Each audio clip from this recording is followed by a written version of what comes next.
ছোটবেলা থেকে আমাদের সাথে দুইটা খুব খারাপ কাজ করা হয়েছে। এক নম্বর খারাপ কাজ, আমাদেরকে শেখানো হয়েছে অর্থই অনর্থের মূল, এই বিষয়ে ভাব সম্প্রসারণ টারণ আমাদেরকে করানো হয়েছে, যে কারণে আমাদের মধ্যে একটা ধারণা চলে আসছে যে হ্যাঁ, টাকা পয়সা মনে হয় খুব খারাপ একটা জিনিস। এবং আরেকটা কারণ হলো, টাকা পয়সা নিয়ে কখনোই ওপেনলি আমাদের সাথে কোনো কথাবার্তা বলা হয়নি। বেশিরভাগ সময় টাকা পয়সা নিয়ে কথাবার্তা লুকানো হয়েছে, এবং বাবা মা যখন টাকা পয়সা নিয়ে কথাবার্তা হয়েছে বা কোনো ঝামেলা যখন হয়েছে, সাধারণত আমাদের থেকে একটু দূরে নিয়ে যে আমাদেরকে ওইটার মধ্যে ইনভলভ না করে, বরং আমাদের থেকে আড়ালে যে ওটা নিয়ে কথাবার্তা বলা হয়েছে, যেন এটা একটা ট্যাবু, এমন একটা খারাপ জিনিস। আসলে ব্যাপারটা এমন না। এবং আরেকটা যে স্যাড ব্যাপার হয়েছে বাংলাদেশের ইকোনমিতে, সেটা হলো আমাদের আশপাশে যারা বড় লোক হয়েছে তারা বেশিরভাগ সময় ঠিক উপায়ে বড় লোক হয় নাই। আমরা আশপাশে যখন বড় লোক মানুষজন দেখি বা বড় লোক মানুষের এক্সাম্পলের কথা যখন আমরা ভাবি, এমন এমন মানুষ আমাদের মাথার মধ্যে আসে যারা ঠিক পারফেক্ট রোল মডেল না। এদের মতো কেউ হইতে চায় না, যদিও তাদের অনেক টাকা হয়েছে। এবং এরা যেহেতু ঠিক উপায়ে বড় লোক হইতে পারে নাই, এই কারণে আমাদের মাথার মধ্যে বড় লোকের যে সিনারিওটা, যে পারসেপশনটা, সেটাই একটু খারাপ হয়ে গেছে, যে কারণে মনে হয় টাকা পয়সাই মনে হয় খারাপ একটা জিনিস। আসলে ব্যাপারটা একদমই এরকম না। এবং এই রিয়ালাইজেশন গুলা যেগুলো আমি আপনাদের সাথে শেয়ার করবো আজকের এই ভিডিওতে, এগুলো আমি যখন থেকে বুঝতে পারছি, তখন থেকে আমার পুরো জীবনের প্রতি দর্শনই অনেক বদলায় গেছে বলে আমি বিশ্বাস করি। এবং আমি চেষ্টা করবো আপনাদেরও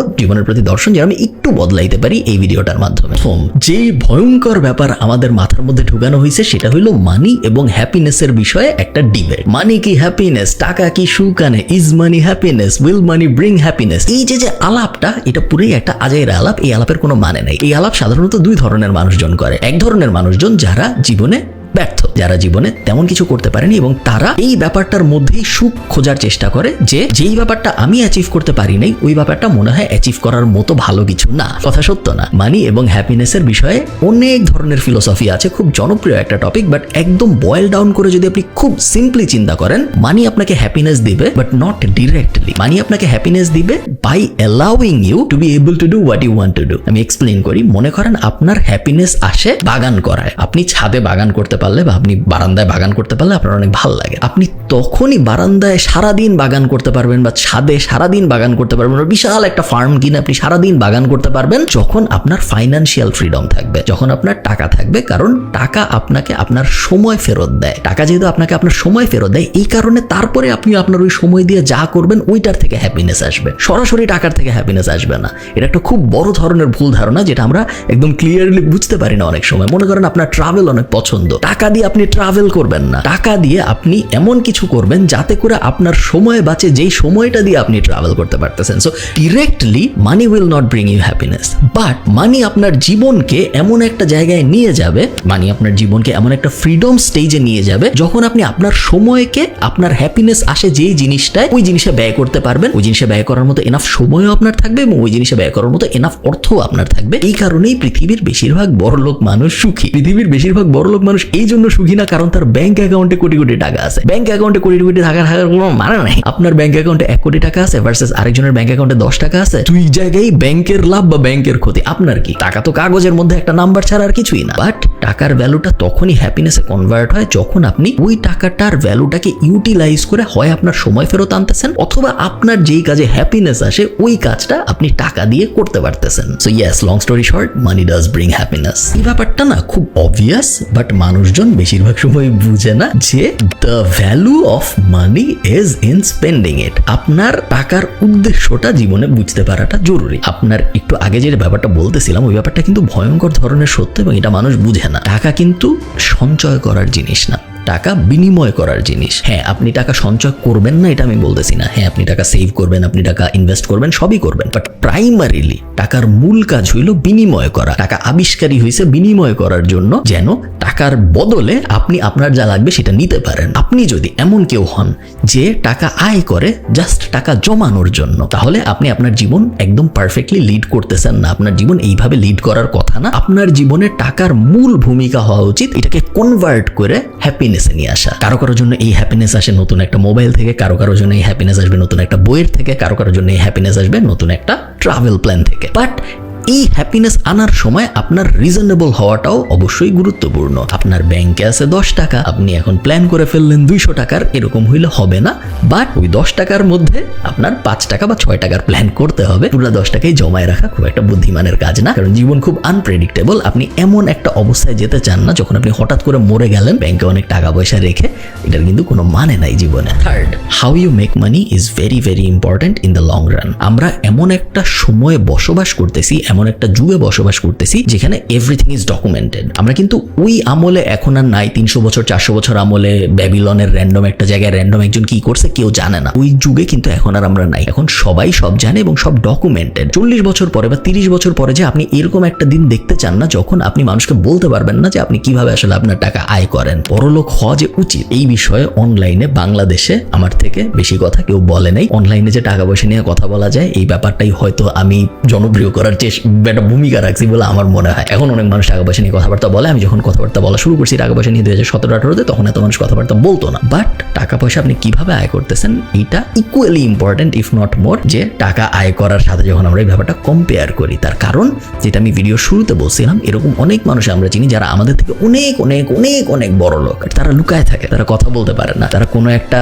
মানুষে কোনো একটা ফাংশনে যে বলতে পারে না যে আমার টাকা পয়সা আয় কিভাবে হয়েছে, কারণ তাদের টাকা পয়সা আয়টা ঠিকভাবে হয় নাই। আপনার যেন ওরকম না হয়, মানুষকে ধোকা দিয়ে, ফেক সার্টিফিকেট দিয়ে, ফেক কোনো একটা কাজকর্ম করে, কোনো একটা স্ক্যাম সাজায়, কোনো একটা বড় ই-কমার্স কোম্পানি সাজায়, ওইসব আমরা করবো না যখন দুনিয়ায় এত এত ভালো অপরচুনিটি আছে এবং প্রতিনিয়তই আরো নতুন অপরচুনিটির সৃষ্টি হচ্ছে। হ্যাঁ, আপনার ইনিশিয়ালি কষ্ট হয়তো একটু বেশি হবে, বাট 20 বছর পরে যে আপনাকে কেউ বলবে না যে ভাই তোমার টাকা পয়সা আসলে কিভাবে ইনকাম হয়েছে জিজ্ঞেস করলাম, তুমি তো কোনো উত্তর দিতে পারলা না, বা তোমার একটা ঘাপলাওয়ালা উত্তর, এরকম যেন না হয়। আমি সবসময় জিনিসটাকে এমন ভাবে চিন্তা করি যে আমি এইরকম একটা জীবন চাই না যেই জীবন, এবং এটাকে আমাদের সার্কেলের মধ্যে আমরা বলি নেটফ্লিক্স ডকুমেন্টারি লাইফস্টাইল। এমন আপনি জীবন চান না যে জীবনটা নিয়ে নেটফ্লিক্স একটা ডকুমেন্টারি বানায় ফেলবে 10 বছর পরে, যে এই লোক কিভাবে ধোকা দিয়ে মানুষকে, বা এই লোক কিভাবে এরকম এরকম জিনিসপত্র করে বড় লোক হয়েছে, এই যে দেখেন এটা একটা ডকুমেন্টারি। আপনি চান না আপনার জীবন নিয়ে ডকুমেন্টারি হোক, এবং এই কারণে বড় লোক হওয়া important, but at the same time কিভাবে আপনি আপনার টাকা আয় করতেছেন এইটা ইকুয়ালি ইম্পর্টেন্ট। 4 নাম্বার, প্রবাবলি আমার জীবনের সবচেয়ে বড় রিয়েলাইজেশন, যেটা আমি আরো আগে বুঝতে পারলে আমি আরো অনেক দূর চলে যাইতে পারতাম। হায়ার সেলিং থাকাটা অনেক ইম্পর্টেন্ট। আমরা যেহেতু বাংলাদেশে বড় হয়েছি, আমাদের যেহেতু আপব্রিঙ্গিং বাংলাদেশে, আমাদের আশপাশে আমরা যেহেতু একটা ইনভিজিবল সিলিং দেখতে পারছি, সো আমাদের ছোটবেলায় মনে হয়েছে যে কেউ যদি মাসে 50,000 টাকা আয় করতে পারে খুব বড় ব্যাপার। তারপরে আরেকটু বড় যখন হয়েছি, যখন আমি ইউনিভার্সিটিতে পড়া শুরু করছি নর্থ সাউথে, তখন 1 লাখ টাকা কেউ আয় করতে পারলে বিশাল ব্যাপার। ওই সময় আমার মনে আছে সোলাইমান সুখন যখন বলতো আমি 6 ডিজিটে আয় করি, এটা একটা বিশাল ব্যাপার ছিল, কারণ 6 ডিজিট মানে 1 লাখ টাকার বেশি প্রত্যেক মাসে, বিশাল বিশাল অকল্পনীয় একটা ব্যাপার যে কেউ এত টাকা আয় করবে। তারপরে আস্তে আস্তে এই সিলিং বড় হওয়া শুরু করলো। এরপরে আমরা দেখলাম অনলাইনে মাসে আয় করুন 10 লাখ টাকা, মাসে আয় করুন 20 লাখ টাকা, এই টাইপ জিনিসপত্র ভাইরাল হওয়া শুরু করলো, এবং আস্তে আস্তে মানুষের মধ্যে একটা রিয়েলাইজেশন আসা শুরু হইলো যে 50,000 টাকা পার মান্থই মনে হয় এন্ড গোল না, 1 লাখ টাকা পার মান্থই মনে হয় এন্ড গোল না, 10 লাখ টাকা পার মান্থই মনে হয় এন্ড গোল না। সিলিংটা আস্তে আস্তে উঁচা হওয়া শুরু করলো, আকাশ আস্তে আস্তে উপরের দিকে যাওয়া শুরু হইলো। এই আকাশ উপরের দিকে যাইতে পারাটা, আকাশ উপরের দিকে নিতে পারাটা, উপরের দিকে আকাশ আছে এই জিনিসটা চিন্তা করতে পারাটা খুব বড় একটা স্কিল। এই জিনিস সবাই করতে পারেন না। আপনি যদি এই জিনিসটা নিজের মনকে নর্মালি একসেপ্ট করাইতে নাই পারেন যে মাসে আসলে 10 লাখ টাকা আয় করা সম্ভব, তখন আপনার কাজকর্ম সবই হবে মাসে 50,000 টাকা, 60,000 টাকা, 70,000 টাকা আয় করার আশপাশে। আপনার মাইন্ডসেটই এমন হয়ে যাবে যে আপনি কখনোই 10 লাখ টাকা আয়ের এইমে যাইতে পারবেন না, তার কারণ আপনি মনে মনে আসলে বিশ্বাসই করেন না, ওটা আপনার গোলের মধ্যেই নেই যে এই জিনিসটা পসিবল। আমার সাথে এই জিনিসটা হয়েছে, এবং এই কারণে আমি আপনাদের বলতেছি একদম পার্সোনাল এক্সপিরিয়েন্স থেকে, অনেক অনেক দিন পর্যন্ত আমার মনে হয়েছে মাসে 1 লাখ টাকা ইনকাম করাই মনে হয় এনাফ, মাসে 2 লাখ 3 লাখ 5 লাখ টাকা ইনকাম করাই মনে হয় এনাফ। আপনারা যারা আমার মতো, যাদের জীবনে খুব বেশি শখ আহ্লাদ নাই, যারা দামি জিনিসপত্র কিনতে হতো চায় না, তাদের এই জিনিসটা রিয়েলাইজ করার চান্স আরো বেশি। তার কারণ 1 লাখ টাকা আমাদের জন্য অনেক টাকা, আমরা কিছু করি না, আমাদের এত খরচ টরচ নাই, 1 লাখ টাকা কই খরচ করবো, তাই না? সো যেহেতু খরচ অনেক কম, এই কারণে 1 লাখ টাকা পার মান্থ আয় হইলেই মনে হয় অনেক টাকা আয় হয়ে গেছে, কারণ এই 1 লাখ টাকা দিয়ে আমি করার কিছু পাইতেছি না, আরো টাকা দিয়ে আমি কি করবো। বাট এটা খুব বড় ধরনের একটা ভুল, কারণ টাকা তো আপনি সবসময় নিজের জন্য আয় করেন না, টাকা আপনি আয় করেন সমাজের জন্য। বিজনেস আপনি দাঁড় করেন সমাজের জন্য, অনেক মানুষের উপকার হয় আপনি যখন টাকা আয় করেন এবং তারপর ওই টাকা খরচ করেন। সো মাইন্ড শিফটটা পুরোপুরি বদলায় ফেলতে হবে, এবং একবার যখন আমি এই মাইন্ড শিফটটা বদলাইলাম যে না, আমার পক্ষে মনে হয় মাসে 1 কোটি আয় করা সম্ভব, আমার পক্ষে মনে হয় মাসে 2 কোটি আয় করা সম্ভব, তখন আমি বুঝলাম যে আমার পোটেনশিয়াল আসলে কত। এবং তারপরে আস্তে আস্তে এমন দিন কিন্তু আসছে যখন আমি মাসে 3 কোটি আয় করছি, 4 কোটি আয় করছি, এবং তখন আমি বুঝছি যে সিলিং আসলে কত উপরে নেওয়া সম্ভব, এবং যত আর্লি স্টেজ ততই যে আপনি সিলিং পরে নিতে পারবেন তত ভালো।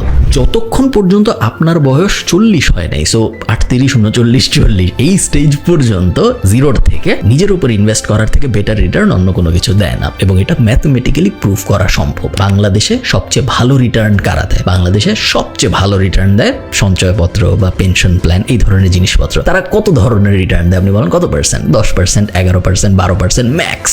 বেশিরভাগ জায়গায় আসলে 8-9% এরকম। তো আপনি যদি 1 লাখ টাকা রাখেন তাহলে 1 বছর পরে আপনার ওই 1 লাখ টাকার 10% রিটার্ন আসবে, বেস্ট কেস সিনারিও। হাউএভার, আপনার বয়স যদি হয় 40-এর কম, আপনি যদি ওই 1 লাখ টাকা নিজের উপর ইনভেস্ট করেন, নিজের উপর ইনভেস্টের বেস্ট উপায় হইলো বই। র্যান্ডম বই না, এখন আমি জানি সবাই বই লেখে।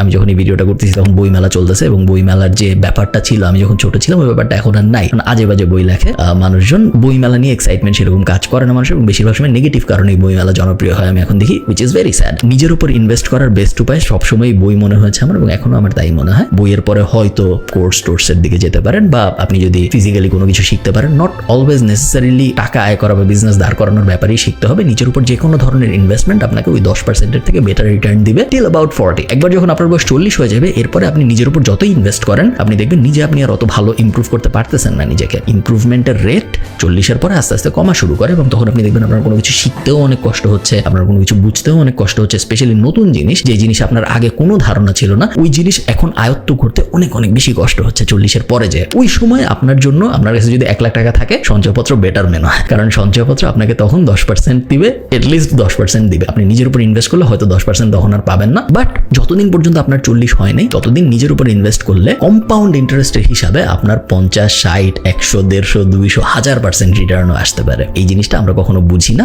বাট এই জিনিসটা যদি আপনি বোঝেন, আমি শিওর আপনার জীবন অন্যদের থেকে অনেক অনেক অনেক ভালো হবে। এই ছিল আমার মানি রিয়েলাইজেশন, এবং অনেক কিছুই আপনাদের হয়তো মনে হবে যে এইটা কি বলতেছে, অনেক কিছু আপনার মনে হবে যে এটা তো আমি জানতামই। এই প্রত্যেকটা ব্যাপার আমি যখন একদম আত্মস্থ করতে পারছি এবং এই ব্যাপারগুলা অনুযায়ী আমার জীবন ডিজাইন করছি, তখন থেকে আমি আমার জীবনে একদম আপওয়ার্ড কার্ভ গ্রোথ দেখছি, যেটা আমি আগে কখনো দেখিনি। এবং প্রতিনিয়ত এখনো আমি অ্যাক্টিভলি ভাবি, যদিও আমার দরকার নেই তারপরেও আমি ভাবি কিভাবে আমি আমার সিলিং আরো উঁচা করবো, কিভাবে আমি আরো বেশি অ্যাচিভ করবো। Not because I need it, আমার দরকার নেই, বাট বিকজ আমি জানি আমি যদি আরো অ্যাচিভ করি অনেক মানুষের হেল্প হবে, ইনক্লুডিং পুরো সমাজ। নট লাইক যে আমার বাপ মায়ের হেল্প হবে বা আমার ভাই বোনের হেল্প হবে, হ্যাঁ ওদের তো হেল্প হবেই, আমার তো হেল্প হবে, বাট আমি যখন আরো বেশি ইনকাম করব, আমি যখন আরো বেশি অ্যাচিভ করব, এবং আমি যখন আরো বেশি খরচ করব, আমি যে দোকানটা থেকে চাল কিনি ওই দোকানে যে চাল বেচে তার বাচ্চার স্কুলের ফিতে আমি অবদান রাখতে পারবো যখন আমি ওই দোকান থেকে চাল কিনবো। টোটাল জিডিপিতে আমি অবদান রাখতে পারবো যখন আমি বেশি ইনকাম করব এবং আমি বেশি খরচ করব। ওই মাইন্ড শিফটটা চেঞ্জ করাটা না একটা বড় বড় নিয়ামক আমার মনে হয়, যেটা সবাই করতে পারে না। ভালো থাকেন সবাই, সবার সাথে আমার দেখা হবে পরে কোনো একটা ভিডিওতে। তারা